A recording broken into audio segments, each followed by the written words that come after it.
Hello, Chicago. Welcome to the D Tycoon Neighborhood Rebuild Show, where we represent for community unity. Just want to welcome everyone to the show and remind you that this is a live call-in show. You can call in at the number below, 312-738-1060, with questions, comments, and concerns. And we are here today with Pastor Jones as well from Kingdom Life Center. Yeah. What's going on, Chicago? And we're going to try to get some input and give out some information about some things that can help us improve our community. That's Amen right. With that, Pastor? Amen. Amen with a D at the end. Amen. Pastor, tell us where your church is located. Like you said, I'm Kevin Jones, Senior Pastor, Kingdom Life Center, located 6458 South Peoria in the heart of Inglewood, Southside Chicago, 60621. So if you all don't have a church home, you need somewhere to go worship, you can go to Kingdom Life Center. We'd love to have you. And what time does service start? 1 p.m. every Sunday, 1 p.m. Bible study, 7 p.m. on Thursday evenings. What's the dress code? You got to wear a big hat and the one of them birds on the side? No. We don't do that, man. God said come as you are, so we don't require no dress code. He just wants you to come, as you are. We're going to love you either way, suit and tie or not. It don't matter. We don't do that anyway, so. So I can wear my big hat or my big hair, don't matter, huh? Yeah, that's on you. I don't see the need for the big hats with that. But it's the big hair, all right? It's all right. Well, community Chicagoans, we were, laughter's good for the soul. Absolutely. And now that we had our little laughter, Pastor, I think we need to kind of go into a little bit things a little more serious. Yeah. That's going on in the land of Chicago that we need to address. Absolutely. We've been talking about these things, but there's some help that they say is there for us. So I think that we need to give the people some information on how to get help when they have been mistreated.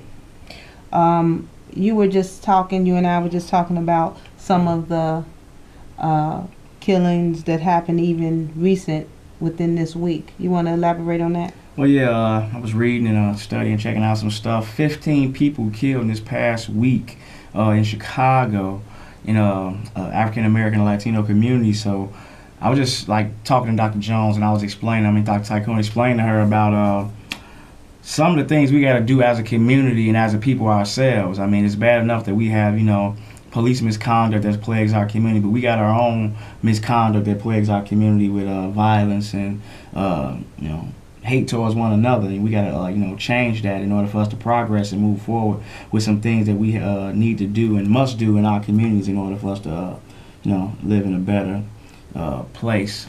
Yeah, I think that's where it starts, community unity.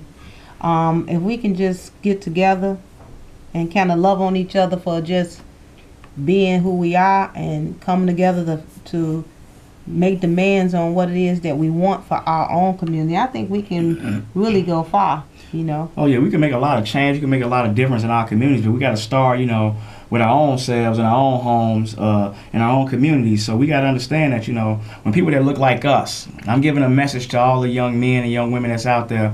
If you look like me and you look like Dr. Tycoon, what I'm saying is that you're African American or you're Latino, you got to realize that your brothers and sisters aren't your enemies. You got to recognize who the real enemy is in order for us to start making a change and a difference in our communities, because we are killing and hurting and maiming and mistreating each other at an alarming rate, for foolishness and nonsense. And we got to start changing that climate and changing that atmosphere so the powers that be will start taking us seriously when we want change concerning them and us. So yeah, I think. What do you think is kind of the root of all of this violence that's going on in Chicago? I mean, I believe it's a lack of love. Everybody needs love in some way, shape, form, or fashion.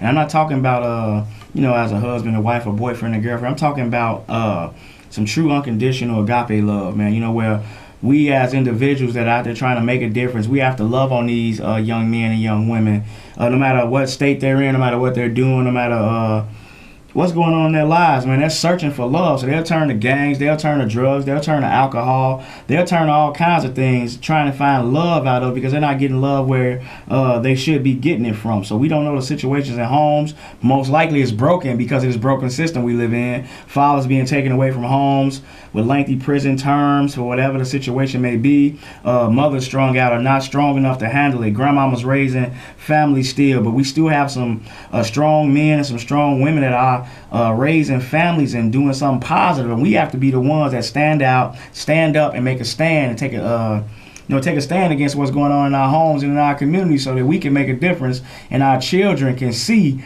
that there are positive people that are doing some amazing things in our community that want a positive change for them as well. So Yeah, that's true. We were talking earlier about a lot of things that's making people feel devalued in the neighborhoods, and that's taking a toll on a lot of people, where the people that's ahead of things, one of my favorite sayings is, if the head ain't functioning or on straight, then the body can't function. If the head of this city is not on correctly, doing the right thing for all people around the board, around the whole city, then the body of the city can't function. If you think about it, you're not having so much chaotic stuff going on the north side, where the money is at and where the people are getting the most support from the different systems that's put in place. So you don't have crime rates high over there like that, if you have crime at all.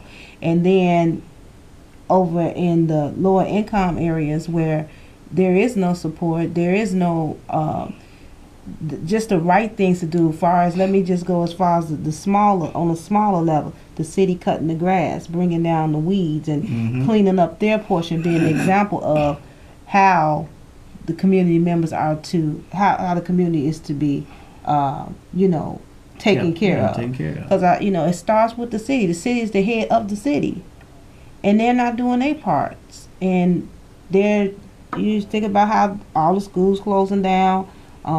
All the programs they had in place to help the young men that is doing wrong, like you say, they're killing each other and all that. They had different programs in place that they won't even support no more. Think about at one time, Ceasefire was doing really good with making some positive change, but I guess that's what happened. They was making positive change. They stopped supporting the people financially in that movement. And what you got to understand is the key to it is it's a lack of resources that's being filtered into our communities. And the bad part about it is you stop programs like After School Matters. You stop all these programs that had these young men, these young women doing something constructive in our communities, aside from just going to school. So when you take away resources, you take away finances, you take away things that help these young men and women stay focused, that help them achieve and do some things other than gangbang, other than shoot, other than fight, other than do all the negative things that's plaguing our communities now. What do you think is going to happen? And then we talk about the city being ahead of everything. We got some crooks at the head of our government, our local government. Rahm Emanuel is a crook. He doesn't care about African Americans and Latinos. He doesn't care about what we do, how we function, how we operate. Our Governor Bruce Clowner, he doesn't care about us as individuals. He's taken our school system and put it in such a bad bind, worse than what it was already. You're not passing a budget, so we don't even know if we're going to have school this upcoming school year. So that's what I was just going to say. So what make you say that Rahm is a crook, and what make you say he's so bad? He's a crook. I know we got callers calling right now, but I got to get this out. He's a crook because he's taken from the poor and given to the rich. He's made the middle class the poor, and he's made the poor the doormat that they're walking all over. And if we don't stand up and start taking advantage, or not taking advantage, but making our voices heard, the squeaky wheel gets the oil. So if we're not making our voices heard, we will never get the things that we need. Rahm Emanuel does not care. I'm on my Kanye today, yeah. Rahm Emanuel don't care about black people. Bruce Rauner don't care about black people. Until black people start caring about themselves, we will never, ever, ever have what we're supposed to have. You got a caller coming in. I know. I'm going to make this real quick. When it comes to resources, especially in my neighborhood, and I pay taxes, property taxes, and other taxes, I want to ask you a question, Dr. D. Tycoon. Now, have you been to the new Malcolm X? No, I haven't. Go to the new Malcolm X. It looks like it's the Taj Mahal, all right? That was built back in 2015. Have you ever been to Wright Junior College? Rice? Right. Nah. Yes. No, I haven't been. Go to there. Wright. Wright was built back in '95, and then when you go to Kennedy King, it's like it's a piece of crap. And I tell you the reason why it's a piece of crap. When you go in the cafeteria area, it's got a little dingy little lunch area. Go to Malcolm X, they have something like like you're going to a restaurant. And when you compare certain types of resources in my community that they built compared to other neighborhoods, now I'll give you another example. Have you been to the Inglewood West Library? Now I have been. Go to the Inglewood West Library. It looks much more like an open barn. Have you been to the new library in Chinatown? Listen, No. listen. Let me say Go this. to the new library in Chinatown, and there's a difference between night and day. It's 2 stories. They have like little private areas to study in. Plus, like young children that come in, they got a section for them. They have a community room. Like, see, it depends on how, if children are 12 years old, when they come into the library, they are given a tablet to use while they're in the library. Well, you do know why that is, right? You do Go understand. out none of the buildings that's facing east. Caller. And then every door, when you go on the campus there, you feel more like a, how can I put it? You treat it much more like a suspect than a prospect. Yeah, caller. You do understand. You do understand why that is. That's what we're talking about. I want to say this, okay? Yeah. Now, if I'm lying, stop me dead in my track, all right? Mhm. Now, first of all, they have University of Chicago. Where's University of Chicago? Where's Chicago State? Where's IIT? Where's inner city studies, all right? But when you go inside those places, you're not treated like a suspect, am I right? Well, you get treated. This is what we got to understand They too. tolerate that. In our neighborhood, they tolerate certain things. Yeah. And we shouldn't tolerate. So like what you're saying right now is, if those places look beautiful, why can't we have beautiful libraries and things like that? First, we got to do. We get something, and we ooh and ah. And like I said, if you think I'm lying, go. Oh, I know you're not lying. Oh, we know you're not lying. But we done been there to, even when we go over to even with, because that's where our church is at. So of course we go over into Kennedy King and try to talk to the younger people and everything in Inglewood. And you're right, the cafeterias are much different, the whole facility. But what they figure is, we gave y'all a new college, we gave you a junior college, that'll be good enough for y'all.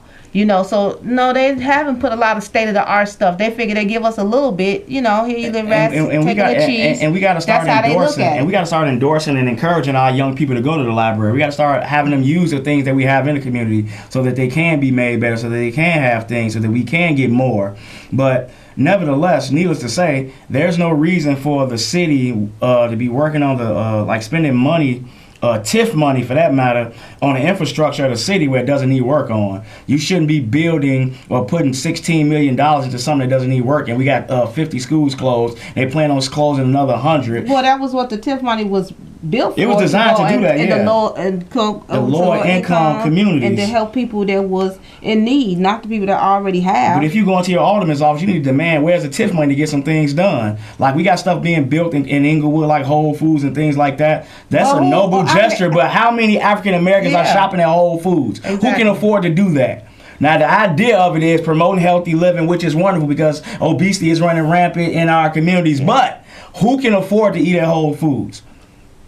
Maybe they're going to bring the price. Is Whole Food taking Link? Because if they ain't taking Link, they wasting their time. Well, maybe, I don't know. I doubt if they're going to go down on the prices. But have you ever thought about maybe they didn't put Whole Foods there for us? It's gentrification going on. They finna gentrify Inglewood. They're trying to move us out of where we are so they can move other people in, other races in, to take over that community. But until you understand what you got to do to hold it. It is close to downtown. They don't have to waste so much gas. Gas going up back. We got a caller. You want to take another call? You want to keep? I'm fired up right now. We got to tee up a little bit. What's going on? I do see the callers, but what I want to address as well is to kind of make sure that we put this message out there about, because we was talking earlier about police accountability and things of that nature. There is a Department of Justice meeting open to the public forum, 2 of them, 2 left, that's coming up here in Chicago, in Illinois, and that is July the 12th. If you know anybody that's been mistreated by the police and they haven't had anything accomplished, you can go to the Department of Justice open public forum. You can speak, you can hear on how to take the steps in which you need in order to file to get help from the Department of Justice. And that's coming July the 12th at Truman City College at 6:30 p.m. That's what time it starts. At 1145 West Wilson. If you remember Truman College, you can always Google it, but that's July the 12th. So anybody knows somebody that needs to get some help from Department of Justice, July the 12th is the date that you can do it.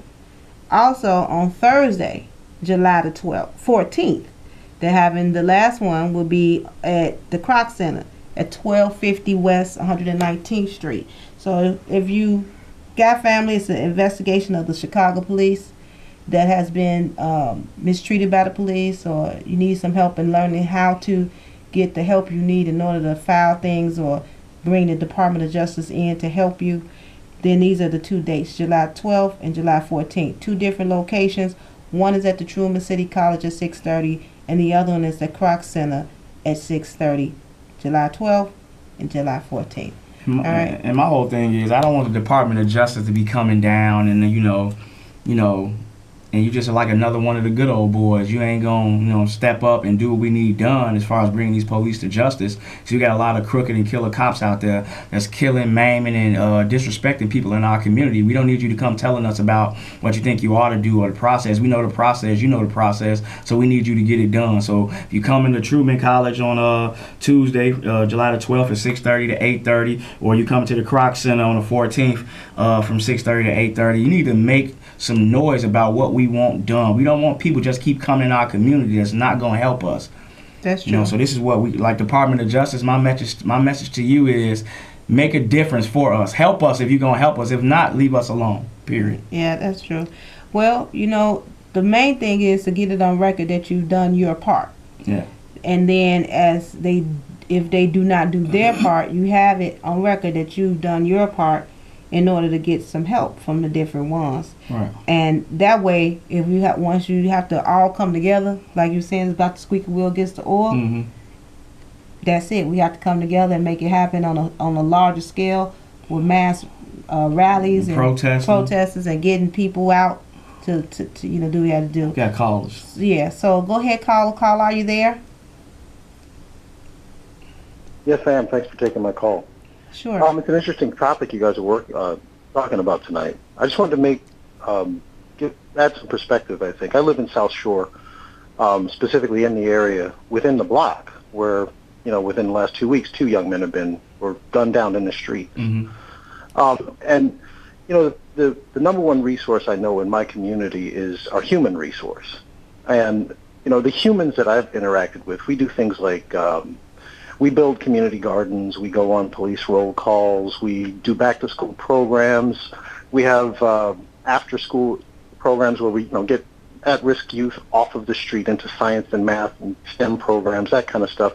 We build television studios so people can come and be involved in the public commentary. But what I'm finding about in my community is that no matter how much good that people do in my community, there's always someone there to throw garbage on it. There's always someone there to shoot somebody down. I'm, in fact, a bit reticent to go back out to our community gardens and do anything. They're overgrown and completely crazy. I'm burned out on this. I can't stay there. So now there's groups of people in the city that are doing positive things, that are trying their hardest, and we're really working very hard.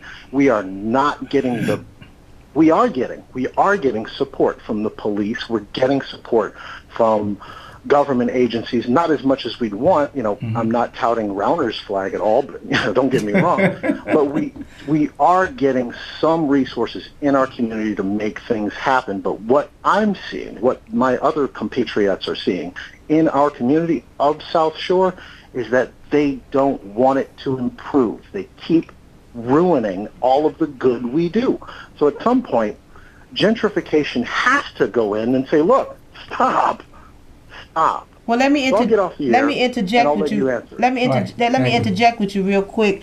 And you were saying that you from South Shore and you all get some support from the police. Well, what we get is police in our community is pretending as if they are going to support. They say that with their mouth, but with their actions, they do something totally different. And what they do is they lie on the community members and try to get them put in jail, mistreat them, go under oath and lie on us. And they do a lot of crooked stuff. We really don't get support like we should. And this is why now we are looking to have community control over the police, where we'll have a civilian police accountability council. It's a program called CPAC. CPAC. And that program goes through Chicago Alliance Against Racism and Repression. So what we have to do, we have to gain community control over the things that's happening in our community. If we don't have community control over what's going on, and we just have a few people who are afraid of the people in leadership, and they pretty much keep their mouth closed or they shy away because of that, then we will continue to see more deaths over in South Shore. Y'all just had maybe 2. We have it almost every single day, and a lot of it's coming from the hands of the police. Mm-hmm. Okay, and that's the sad part. It's sad when you get black on black crime. Okay, you thinking about a bunch of people that might be depressed, drug dealing, drinking and smoking weed. That's a whole nother monster. But here you got police who are supposed to be in their right mind, who's been professionally trained, and who are supposed to be there to serve and to protect the people and held to a higher standard. We have another call. I'll go ahead and take one more call before we leave, because I have some information I want to get. Do we got time to take another call? Go ahead, take the call. Yes, I wanted to make the point that's similar to the previous caller, in that there's this question about whether or not redevelopment / what we call gentrification of certain communities, is it a good thing that perhaps more people of, say, a higher socioeconomic educational level move in, not to entirely change the community, but simply create a greater balance? Because we have communities where there's literally no one with a college education for blocks. And so we move in a few more professional people, more people who are understanding of the system, who have a stake in the community, so that they can exercise power. Because let's face it, people with education and people with economic standing have more power to address their community's needs than people who are disadvantaged. So is there a balance that we can strike? Okay. I want to answer that too, because you're sitting right now talking to 2 college graduates, doctorate of all things, and she was still mistreated by the police. All she does, we've had roll calls, we've done a number of things with the police, caps, we've done all these things you can ever imagine in our community to try to help and do the right things. Now, it's granted that individuals that don't have college educations, they need to see people as an example. They do have the college education, they do know what they stand for, but does that mean that police won't mistreat those individuals? Absolutely not, because they did it to Dr. Brown, and we will not rest until we have justice for Officer Michelle Morrissey Mercy. She's going to jail. Jose Lopez, we sending you to jail. Whoever the officer that smashed Shaquille's head, we sending you to jail. The Holmes family, we sending them to jail. Dante Servin, you think it's over, but it's not. The point of it is gentrification can be great, it can be right, but we have to understand it doesn't matter what kind of degree you got, anything that you got to understand that until police become accountable for what they do, they don't care who you are. You're just another black person to them that doesn't deserve the respect that you are warranted as a human being. So, yeah, I think, just to kind of tie it up, one of the biggest things that we have to get, pastor and callers, is unity back into our communities. And that's what we're working on. Unity back into the community. Once you get unity amongst each other, all that other stuff will be taken care of, because things run in numbers. Yeah. You get things done in numbers, and so many different people have so many different things going on, but now it's time for us to collectively come together. Not the fingers is not more important than the toes, the ears not more important than the lips. What I'm saying that for, to say that we all have to come together as one body so that we can get one common good goal complete. All right. Nice to talk to everybody. See you all next week, 6:30, same channel, same time. Fire Rom.